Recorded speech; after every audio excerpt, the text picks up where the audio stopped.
What's up everyone? Welcome back to the channel guys. आज हम खत्म करेंगे हमारी बिजनेस स्टडीज को। आखिरी चैप्टर बचा है बच्चों हमारा मार्केटिंग, और मुझे तुम्हारे एंटरप्रेन्योरशिप और फिजिकल एजुकेशन के थोड़े नोट्स फाइनलाइज कराने हैं क्योंकि कल से वो भी आएगी अकाउंटेंसी के साथ। तो आज सिर्फ बिजनेस स्टडीज देखो और इसको खत्म कर दो। बिजनेस स्टडीज खत्म है, इंडियन इको ऑलरेडी खत्म है, मैक्रो में हमारा बस एक छोटा सा पोर्शन बचा हुआ है एडीएस का, वो भी हम कल खत्म कर लेंगे एंड चीजें ऐसे ही खत्म होती चली जाएंगी। अकाउंटेंसी अभी चलेगा 5-6 दिन और आपका सारा पोर्शन साथ साथ समाप्त है। तो चलिए जल्दी से अटेंडेंस लगाएंगे, आज सिर्फ बिजनेस स्टडीज करेंगे और सब रिवाइज करना। चलिए जल्दी से, let's begin.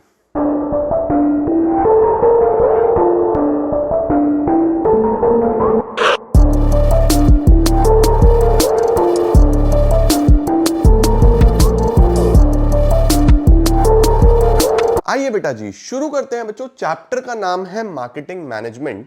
Sir marketing management क्या है बेटा? बहुत ही आसान। बाजार के अंदर ना बहुत सारी एक्टिविटीज होती हैं। आप तक अगर कोई प्रोडक्ट पहुंच रहा है तो वो आपको एज अ प्रोडक्ट के फॉर्म में दिख रहा है, बट उसके पीछे बहुत सारी एक्टिविटीज होती हैं बच्चों। जैसे देखो क्या बोल रहा है, जैसे कि ये चल जाए यार, मैं लिखता हूं यहां पे, जैसे कि प्रोडक्ट की ब्रांडिंग, प्रोडक्ट की मार्केट रिसर्च, प्रोडक्ट का डेवलपमेंट, प्रोडक्ट की डिजाइनिंग, प्रोडक्ट की सेलिंग, प्रोडक्ट की एडवर्टीजमेंट, प्रोडक्ट की आफ्टर सेल, है ना बच्चों? तो देखो कितना कुछ पीछे पीछे चल रहा होता है। ये सब मार्केटिंग है ना? यानी सेलिंग एक छोटा सा कॉन्सेप्ट है और मार्केटिंग एक बहुत बड़ा कॉन्सेप्ट है, राइट? मैंने नया कैमरा लिया है, थोड़ा मुझे भी ऑकवर्ड सा लग रहा है, बट मुझे बताना कि कैसी क्वालिटी आ रही है, ऑडियो कैसी आ रही है, क्योंकि इसके अंदर ऑडियो का भी एक नया सिस्टम है। तो बाकी वीडियो के कंपैरेटिवली इसकी क्वालिटी कैसी आ रही है, इसकी ऑडियो कैसी आ रही है, मुझे जरूर बताना, ठीक है?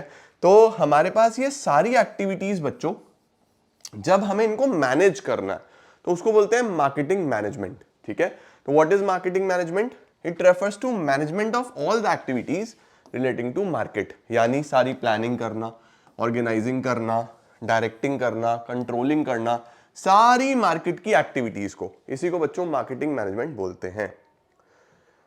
इसके बाद मार्केटिंग का क्या मतलब होता है? मार्केटिंग मैंने आपको ऑलरेडी बता दिया। मार्केटिंग एक सोशल प्रोसेस होता है बच्चों। सोशल प्रोसेस है यानी कि समाज में, सोसाइटी से रिलेटेड ये एक प्रोसेस है whereby people exchange goods and services for money, जहां पे लोग क्या करते हैं, गुड्स और सर्विसेज को एक्सचेंज करते हैं फॉर मनी, पैसे के लिए, ठीक है? या तो पैसा हो सकता है, या पहले बार्टर चलता था, या फिर कोई भी ऐसी चीज हो सकती है जो उनके लिए वैल्यू रखती है, ठीक है? People exchange goods and services for money और फॉर समथिंग ऑफ वैल्यू। अब मार्केटिंग में मेनली बच्चों चार चीजें होती हैं, चार हमारे फीचर्स ऑफ मार्केटिंग होते हैं, ठीक है? वो क्या क्या है? सबसे पहले needs and wants. Needs and wants का मतलब कि मार्केटिंग में आप एज अ मार्केटर ये प्रयास करोगे कि आप कस्टमर की नीड को भी पूरा कर रहे हो, कस्टमर की वांट को भी पूरा कर रहे हो। नीड का मतलब उसको जिस चीज की जरूरत है, जैसे रोटी कपड़ा मकान, इसकी हमें जरूरत है। वांट का मतलब कि कोई चीज हमें चाहिए, है ना? जैसे फॉर एग्जांपल मैं आपको बोलूं कि हम बहुत सारी घड़ी पहन के रखते हैं, तो घड़ी हमारी नीड नहीं है, हमारी बस वांट है। हमें टाइम देखना यार, हम फोन में भी देख सकते हैं, बहुत सारी जगह हम लोग देख लेते हैं, तो बहुत सारे ऑप्शंस हमारे पास अवेलेबल होते हैं, है ना? लेकिन वो हमारी ऐसी नहीं है कि नीड ही है, उसके बिना जीवन नहीं चलेगा, हमारी वांट है वो, राइट? वांट होता है कि बस मुझे चाहिए कोई चीज, नीड होता है मुझे उसकी जरूरत है। तो क्या बोल रहा है? सबसे पहले तो marketing involve satisfying customer needs and wants better than the competitors. उसके बाद एक पूरी ऑफरिंग बनाना।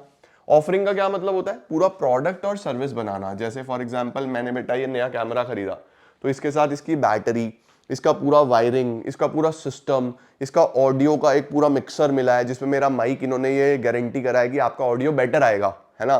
तो बहुत सारे इन्होंने एक पूरा ऑफर बना के दिया कि जिस जिस चीज की जरूरत मुझे इसके साथ है वो साथ में इन्होंने बना के दिया। तो देखो क्या बोल रहा है, market offering means offering a product और सर्विस हैविंग गिवन फीचर्स, जैसे साइज, क्वालिटी, टेस्ट, जो मुझे चाहिए था वो सब मिला, राइट? उसके बाद बच्चों एक्सचेंज मैकेनिज्म।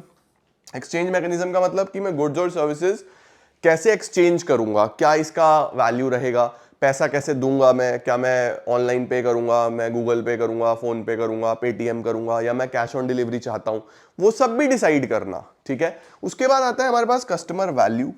एक कस्टमर हमेशा कोई भी चीज तब खरीदेगा जब वो उसको वैल्यू प्रोवाइड करे।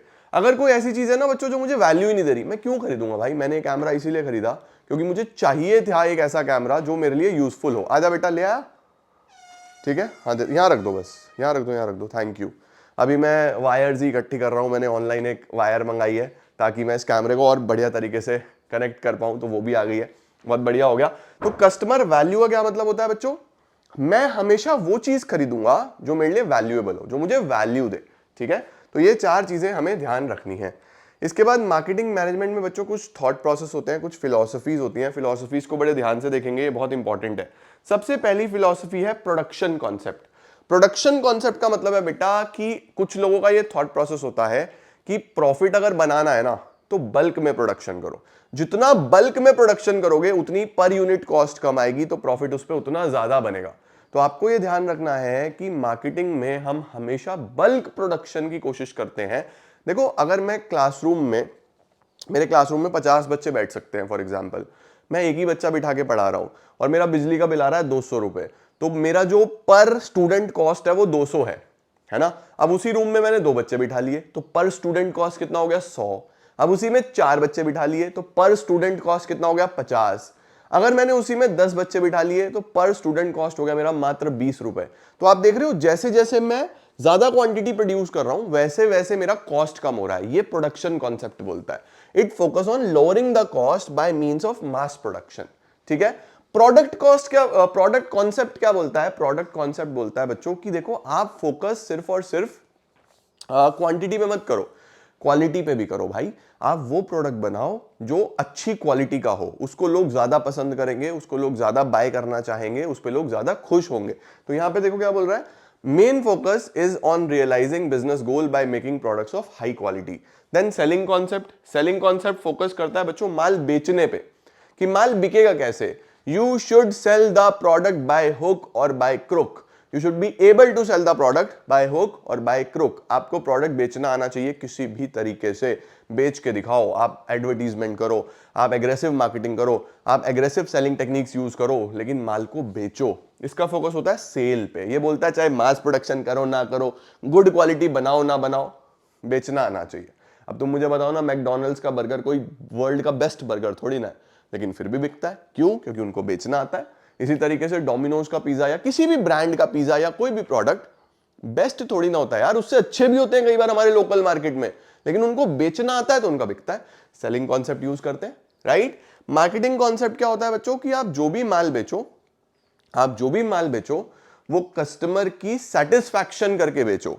यानी ऐसा नहीं है कि आपने बस सेलिंग पे फोकस कर लिया, सेलिंग से शायद आपका एक बार माल बिक जाए बट कस्टमर शायद दोबारा ना आए।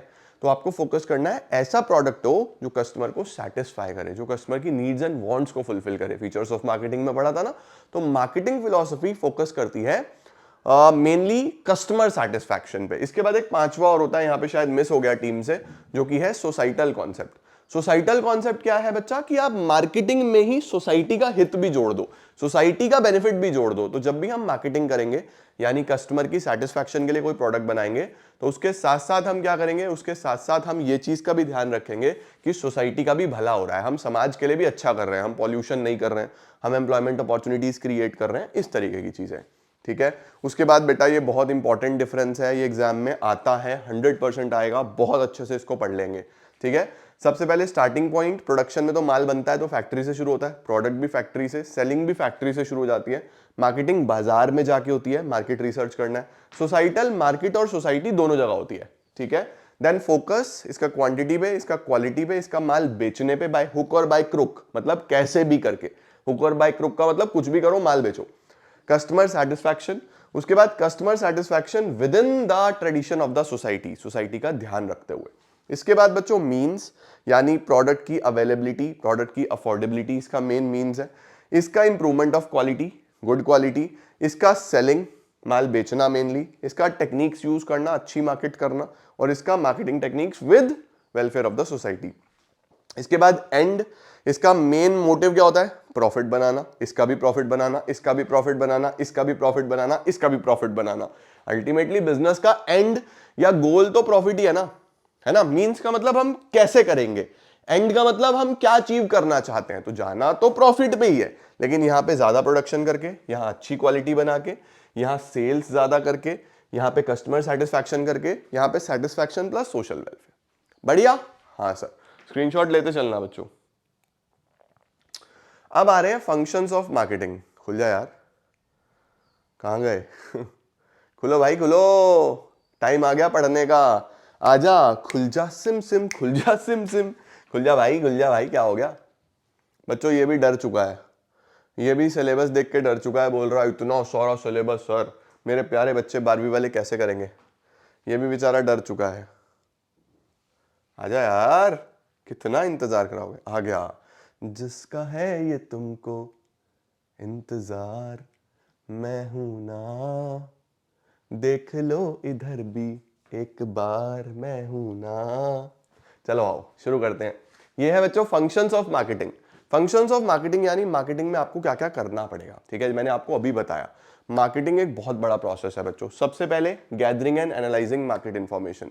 मार्केट इंफॉर्मेशन गैदर करो, एनालाइज करो, प्लानिंग करो, पूरी की पूरी मार्केट की प्लानिंग होनी चाहिए। प्लानिंग का मतलब क्या बनाना है, कब बनाना है, कैसे बनाना है। प्रोडक्ट का डिजाइन, प्रोडक्ट का डेवलपमेंट, किस डिजाइन का बनेगा, किस शेप का बनेगा, किस कलर का बनेगा। Standardisation and grading.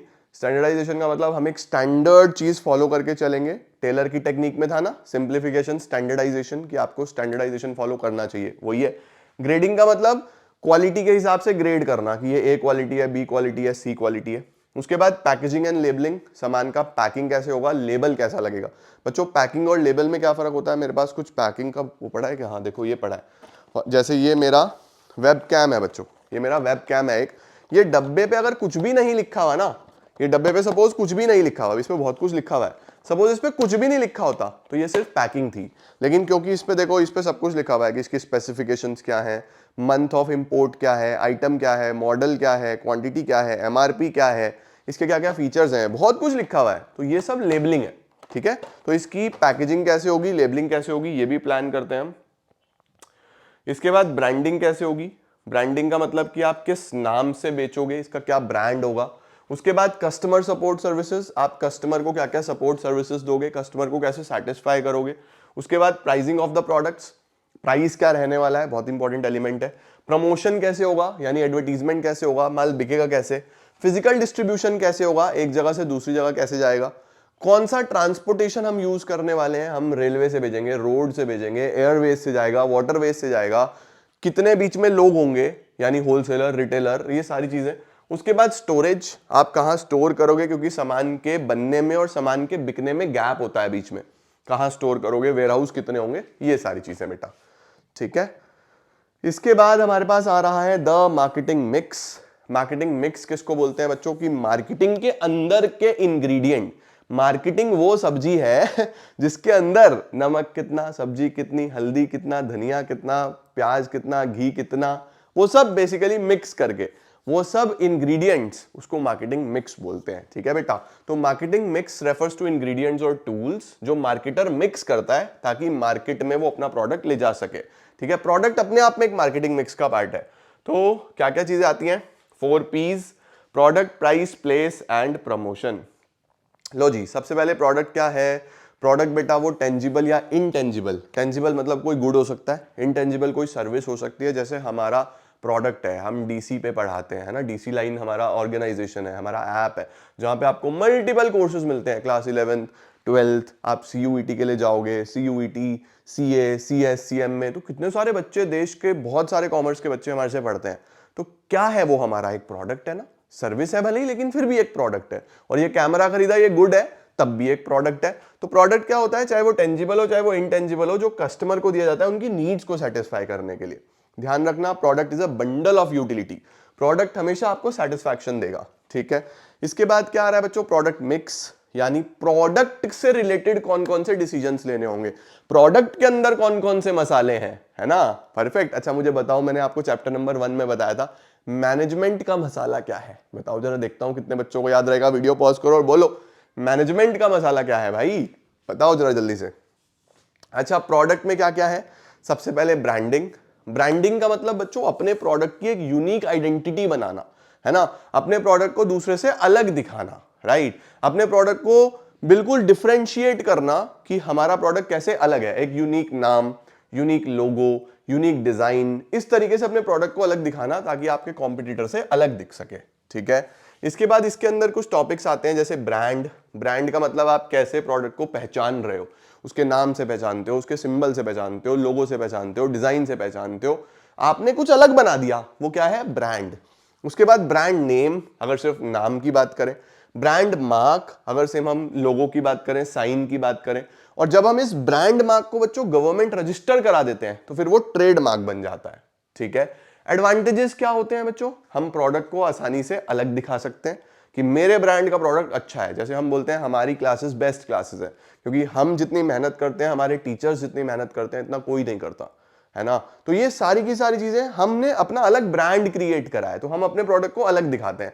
उसके बाद एडवर्टीजमेंट करना, डिस्प्ले करना आसान होता है, प्राइस आप अलग अलग चार्ज कर सकते हो, राइट। नया प्रोडक्ट लॉन्च करना बहुत आसान होता है once you are a brand. उसके बाद एडवांटेजेस, कस्टमर को क्या है, कस्टमर आसानी से आइडेंटिफाई कर सकता है, कस्टमर को पता होता है कि वो किसी ब्रांड का सामान लेगा तो उसकी क्वालिटी तो होगी होगी। तीसरा बच्चों स्टेटस सिंबल भी होता है ना। ये सारी चीजें। एक अच्छा ब्रांड नेम कैसा होना चाहिए, सिंपल है बच्चों, शॉर्ट होना चाहिए, इजी टू प्रोनाउंस होना चाहिए, सजेस्टिव होना चाहिए, जो आपके वैल्यू को सजेस्ट भी करे, है ना। उसके बाद यूनिक होना चाहिए, डिस्टिंक्टिव यानी अलग होना चाहिए, डिफरेंट होना चाहिए, और बहुत ध्यान से आपको सेलेक्ट करना है कि अदर लैंग्वेजेस में उसका मीनिंग कुछ गलत ना हो। ठीक है बच्चा।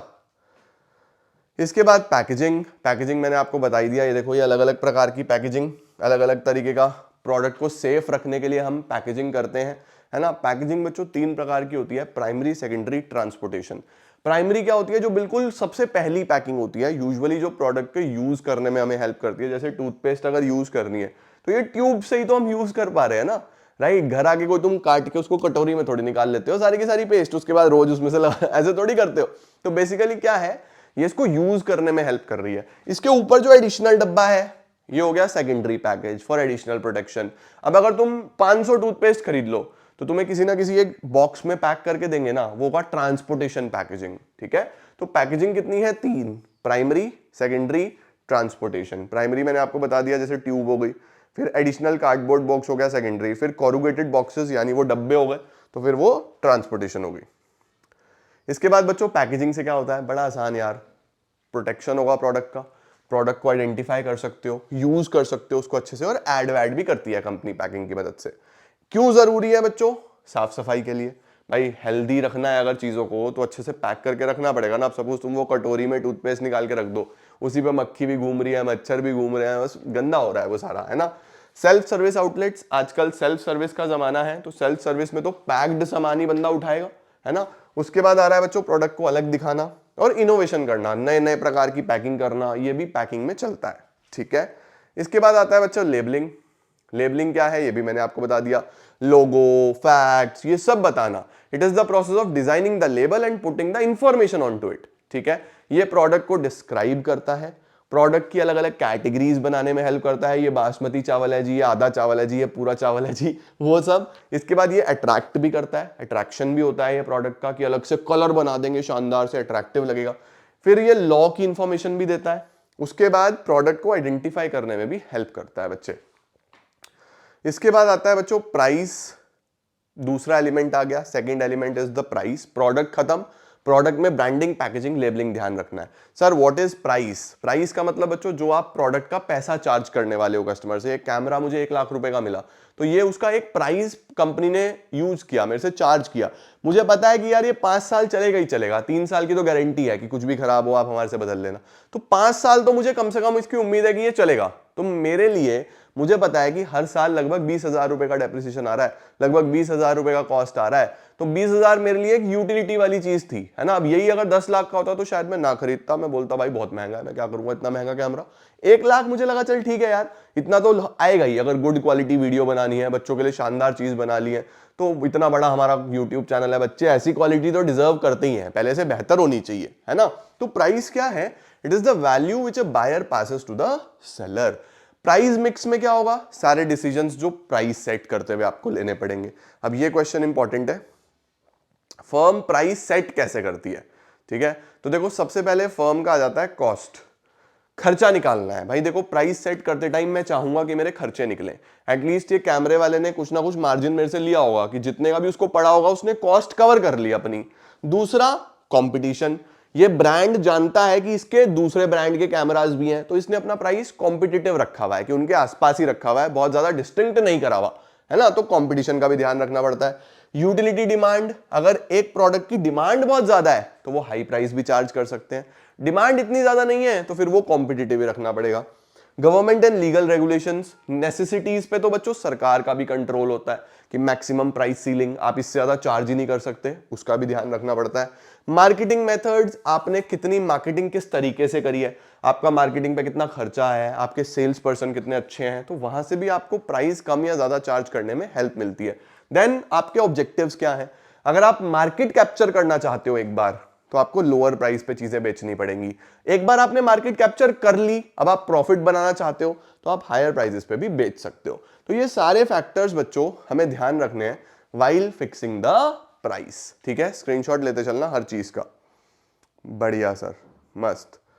सबसे बढ़िया बात मुझे पता बच्चों क्या लग रही है इस कैमरे में, कि मेरे बोर्ड पे ना सारी चीजें बिल्कुल स्ट्रेट आ रही है, मतलब यहाँ पे मैंने स्क्रीन लगाई हुई है, मैं देख पा रहा हूँ। अदरवाइज मेरे पुराने वाले कैमरे में ना थोड़ा बहुत टेढ़ा मेढ़ा आता था, वो पता नहीं कैसा था यार, उसमें कुछ गड़बड़ थी। और क्लैरिटी भी अच्छी आ रही है, मतलब मुझे बढ़िया लग रहा है देख के। लाइटिंग मुझे थोड़ी बहुत सही करनी है अभी इधर इधर से, बाकी परफेक्ट लग रहा है। मुझे फीडबैक जरूर देना बच्चों, ठीक है। अब तीसरा एलिमेंट आ गया प्लेस। प्लेस का मतलब कि आप अपने प्रोडक्ट को कस्टमर तक अवेलेबल कैसे कराओगे। भाई बना तो एक जगह पे, उसको सब जगह कस्टमर के घर तक पहुंचाओगे कैसे, प्लेस वाला एलिमेंट। इसके अंदर जितने भी डिसीजंस आपको लेने होंगे वो सब प्लेस मिक्स में आएंगे बच्चा। प्लेस मिक्स में दो इंपॉर्टेंट डिसीजंस हैं, चैनल्स एंड फिजिकल मूवमेंट। सबसे पहले अगर चैनल्स की बात करूं तो चैनल का मतलब होता है कितने मिडलमैन बीच में है, यानी यहां पे सामान बना है, यहां तक पहुंचना है, तो बीच में जितने लोग हैं उनको क्या बोलते हैं, चैनल्स ऑफ डिस्ट्रीब्यूशन। ठीक है, अब चैनल्स में बेटा हमारे पास एक तो होता है डायरेक्ट चैनल। डायरेक्ट का मतलब होता है कि जिसने बनाया वही बेच रहा है। ठीक है, जैसे आप मेरे से पढ़ रहे हो, मेरी सर्विस मैं ही बना रहा हूं और मैं ही आप तक पहुंचा रहा हूं, this is a direct channel, 1-on-1, तुम्हारे मेरे बीच में कोई नहीं। ठीक है, तो ये डायरेक्ट चैनल है। ओके, तो डायरेक्ट चैनल में कैसे चीजें होती हैं, एक सेल्समैन डायरेक्टली बेच सकता है आपका सामान, आप मेल ऑर्डर हाउस के थ्रू, इंटरनेट के थ्रू, टेली शॉपिंग के थ्रू बेच सकते हो। इनडायरेक्ट का मतलब होता है बीच में लोग होंगे। ठीक है, जैसे फॉर एग्जांपल ये जो वेब कैम है, ये मैंने एक रिटेलर से खरीदा था, इसका एक होलसेलर भी होगा, इसका एक प्रोड्यूसर भी होगा, तो प्रोड्यूसर तो चलो बना ही रहा है, लेकिन बीच में जो लोग हैं ना वो सब चैनल्स हैं। ये हो गया इनडायरेक्ट। इनडायरेक्ट में होता है बच्चों वन लेवल यानी बीच में एक ही बंदा है, यानी कि सबसे पहले ये कन्वर्ट कर लेना, ये नालायक है बिल्कुल यार पीपीटी वाले, इनके पिछले महीने के भी मैंने पैसे काटे थे, इस महीने के भी काटूंगा, नालायक कुछ भी लिखते हैं कहीं भी। हाँ, ये मैन्युफैक्चरर इधर आएगा, रिटेलर इधर आएगा। ठीक है, मैं काट ही देता हूं, यहां लिखेंगे मैन्युफैक्चरर, यहां लिखेंगे रिटेलर, यानी मैन्युफैक्चरर से रिटेलर, रिटेलर से कस्टमर। ये हो गया बच्चों इनडायरेक्ट में 1 लेवल। ठीक है, इसके बाद क्या आता है हमारे पास, 2 लेवल। 2 लेवल में भी ये सही कर लेना। हे भगवान, बिल्कुल ही नालायक, बहुत ही नालायक। हमारे बच्चे अगर ऐसा चार्ट बनाएंगे नालायकों तुम्हारे चक्कर में, नंबर नहीं कट जाएंगे बच्चों के, बहुत ही नालायक।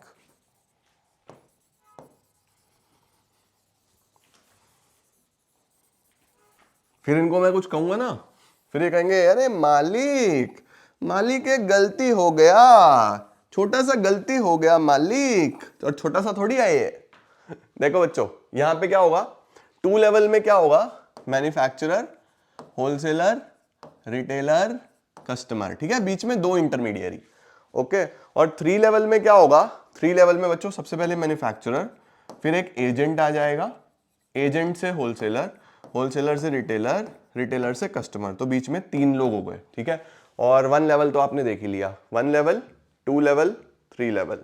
अब लो स्क्रीनशॉट, नालायक।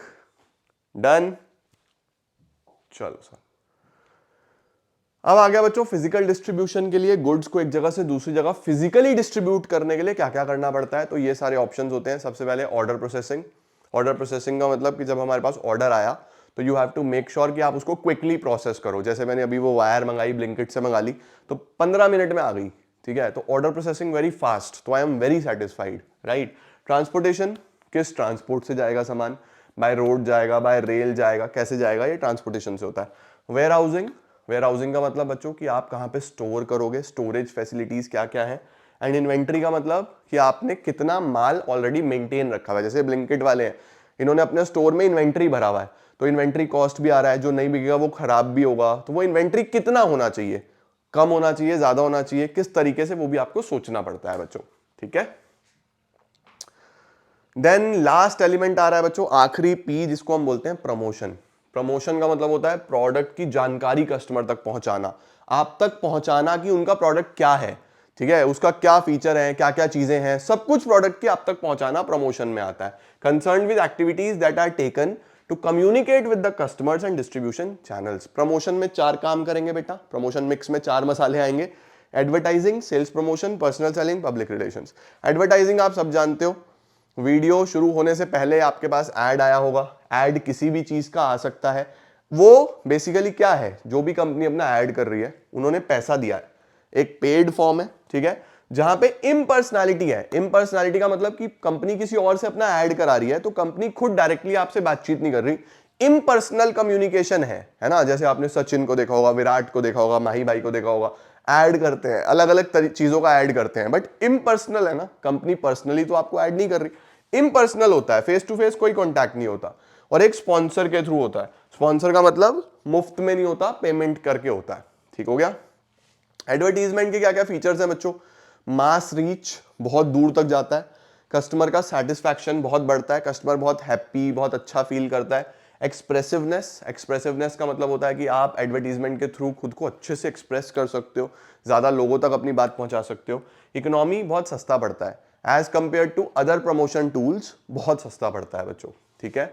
Then we have sales promotion. Sales promotion का मतलब होता है कि मुझे अपने प्रोडक्ट को किसी भी तरीके से प्रमोट करना है, मुझे सेल बढ़ानी है। Short and immediate effect on sale, जैसे डिस्काउंट दे दिया, कुछ कूपन्स दे दिए, कैशबैक दे दिया, कुछ गिफ्ट दे दिया। ठीक है। अब जैसे इस कैमरा के साथ मुझे साफ करने वाले क्लोथ फ्री मिले हैं, तो वो उनका एक प्रमोशनल टूल है कि उन्होंने 3 तौलिए दे दिए। अब तौलिए क्या भाई 50-100 रुपए के होंगे, लेकिन अच्छा लगा बहुत कि भाई चलो लेंस साफ करने के लिए कुछ दिया है। ठीक है। स्टॉक क्लियरेंस भी हो जाती है सेल्स प्रमोशन से, मतलब अगर आप इस तरीके का कोई ऑफर दे दो तो स्टॉक क्लियर हो जाता है। जैसे वो Black Friday sale, winter end sale, पता नहीं क्या क्या चलता है, ताकि स्टॉक क्लियर हो जाए। उसके बाद इससे कस्टमर भी खुश होता है और डिस्ट्रीब्यूशन चैनल्स भी, कई बार होलसेलर खरीद लेता है कि भाई चलो बढ़िया ऑफर चल रहा है, खरीद लो, बेच तो लेंगे ही, रिटेलर खरीद लेता है ना। और कॉम्पिटिटर से भी आप जीत सकते हो। Personal selling, 1-on-1। Personal selling का मतलब होता है जहां पे आपके सामने एक सेल्समैन है जो आपको माल पिच कर रहा है, माल बेचने की कोशिश कर रहा है, दैट इज पर्सनल सेलिंग। इसलिए पर्सनल फॉर्म में होगा। जैसे एडवर्टीजमेंट इम्पर्सनल था, आपने ऐड देखा, आप इग्नोर भी कर सकते हो। सेल्समैन आपके सामने खड़ा होगा, आपको उसकी बात सुननी ही पड़ेगी। डेवलपमेंट ऑफ रिलेशनशिप, इसके अंदर अच्छा रिलेशनशिप बिल्ड होता है, आप बढ़िया रिश्ते बना लेते हो। जब आप किसी दुकान पे बार बार जाते हो तो आपकी रिलेशनशिप्स भी बिल्ड हो जाती हैं, तो आप उनसे ज्यादा सामान बाय करते हो। उसके बाद फ्लेक्सिबिलिटी, आप अपने हिसाब से अपनी चॉइसेस भी चेंज कर सकते हो, सेलर भी आपके चॉइस को इन्फ्लुएंस करता है। फीडबैक डायरेक्टली मिल जाता है और वेस्टेज कम से कम होती है, माल सब निकल ही जाता है, पड़ा नहीं रहता। ठीक है। एडवर्टीजमेंट पर्सनल सेलिंग में एक डिफरेंस है, जल्दी जल्दी से इसका स्क्रीनशॉट ले लो, ये आप लोग पढ़ेंगे खुद से एक बार, कुछ नहीं है, बहुत आसान है। लास्ट आता है बच्चों पब्लिक रिलेशंस। पब्लिक रिलेशंस का मतलब होता है जनता के साथ रिलेशंस बिल्ड करना। इसके बच्चों कंपनी के पास पूरे पूरे डिपार्टमेंट होते हैं, जिसको हम पब्लिक रिलेशन डिपार्टमेंट भी बोलते हैं। तो पूरा विभाग होता है, पूरा डिपार्टमेंट होता है, जिसका काम गुडविल क्रिएट करना ही है। ठीक है। तो public relation means maintaining good relations with the public, goodwill create करा जाता है। अब इससे होता क्या क्या है, इससे होता है बच्चों की पब्लिक के अंदर बहुत सारे लोग हैं, कस्टमर है, सप्लायर है, डीलर है, मीडिया, इन्वेस्टर, सबके साथ अच्छे रिलेशंस बिल्ड करने हैं। पब्लिक रिलेशन डिपार्टमेंट होता है जो पूरे प्रोग्राम्स रन करता है अलग अलग, ताकि कंपनी की गुडविल अच्छी हो सके। ठीक है। Okay sir. उसके बाद अगर कोई नेगेटिव पब्लिसिटी हो रही है, कुछ गड़बड़ हो रहा है, कंपनी की इमेज बिगड़ रही है, तो उसको सुधारने का काम भी पीआरडी का होता है।